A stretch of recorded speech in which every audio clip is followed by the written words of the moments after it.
Hi guys, it's Nina from VRFocus. I'm joined by Linnéa Harrison, and I'm the creative director at Neat Corporation, currently working on Budget Cuts in VR, which comes out on May 16th. So tell me a little bit about the game. What is it all about? Like, what made you think I want to make this game?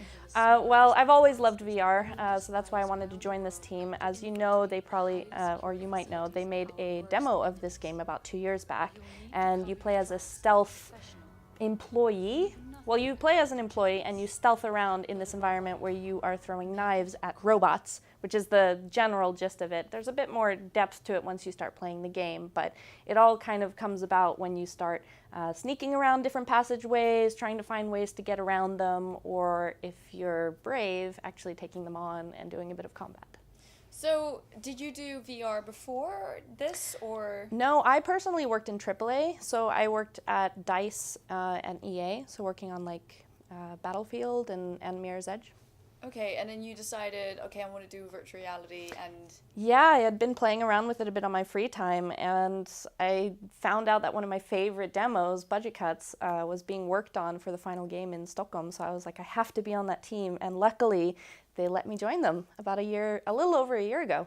Fantastic. So what do you think that you've brought to the game that's new, that you found very interesting from sort of your gaming experience? Well, I absolutely love Mirror's Edge, and I worked on it. And so I like to think that I bring a little bit of that level design and the art style to Budget Cuts. And you'll see that in this version with a lot of the bold colors washing through on walls, on other surfaces, and being really inspired by that in terms of like the lighting, bouncing around the environment, but also in terms of how you encounter different areas, playing a lot with verticality, not just having these like square environments that you often see in office landscapes, but actually trying to play around with combat encounters where you approach from above or below, that kind of stuff. Right, just taking it completely on its head, essentially. Yeah, which VR is really great for. You feel like you're actually there crawling around in the ceiling space like a proper spy.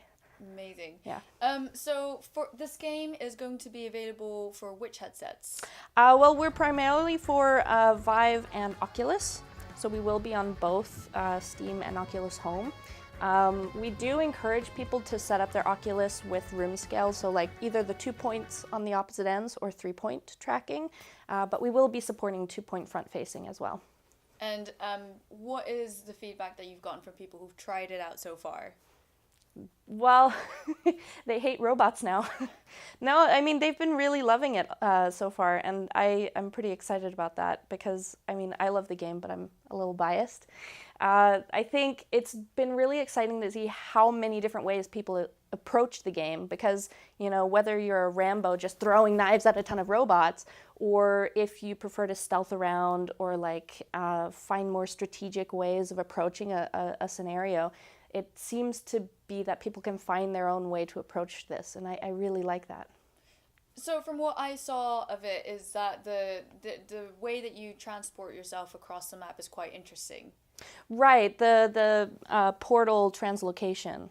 Yeah. So how come you guys decided to do that? Was that something that you think is helping with motion sickness, or just a new way? Yeah, so our developer Joachim, who you met previously, he's done quite a few talks in a blog post about the translocation, so if you want to check that out, it is online. But what's really interesting about that is like the first focus was, of course, not motion sickness, so teleportation is key. But the thing is, if you teleport really, really quickly in a line, you still get motion sick. So we needed a way to slow it down, and that's why we have the physical ball that travels through space. And then because it's a stealth game, you want to know where you are, right? Like if you're behind cover or not. And that's why the portal is really important. It tells you where you're going to be. And so we figured the best way to tell where you're going is to show you where you're going, right? It sounds simple when you say it, but you know, it takes a lot of iteration to get to that point. So it was really just testing forward and finding the approach that worked best. So I think that's kind of like the combination of both having like a physical object tied to the teleportation, but then also showing where you're going to end up was really key to having it be a proper stealth game. So how many hours of gameplay do you think people will get in general at playing it? I think an average playthrough will be around 7 to 8 hours. Of course, if you do the Rambo, it's a little shorter, and if you are like full-on stealth or like the collector-gatherer or like super into narrative stories, then maybe closer to like 9 or 10, but I would say like 7 or 8 is an average playthrough. And besides the story of killing robots, is there another sort of narrative that comes out of it? There is. There are a lot of characters that you can kind of bond with and kind of understand a bit more. As you may see in some of the clips or images, we have a lot of different robot archetypes. Some of them are friendly, some of them are not, and we try to give as much personality as possible to them and a lot of depth to their, not just character, but like the whole world, why they're there, why you're there. And I think that's going to be something that players are going to enjoy exploring. Is this sort of the first game of many? Is there like an episodic series thing that you're hoping to develop out of it? Right now we're just focused on finishing this game, but we hope that we'll be able to. Is there maybe a co-op mode as well, or is this sort of one? I would recommend that you have a friend nearby to watch the screen to like say, oh, watch out for the robot over there, because I think it works really well when you kind of help each other strategize around different areas. I definitely think it does lend itself well to that type of social gaming, but it is a narrative-driven game, so you can play it all on your own as well. Fantastic. Yeah. Is there a website where we can go to find out more information? Well, right now we're mostly posting stuff on our Twitter and our Facebook channels for Neat Corporation, but we are going to be posting a lot more on the Neat Corp website about budget cuts, so we will be updating that as soon as we have more.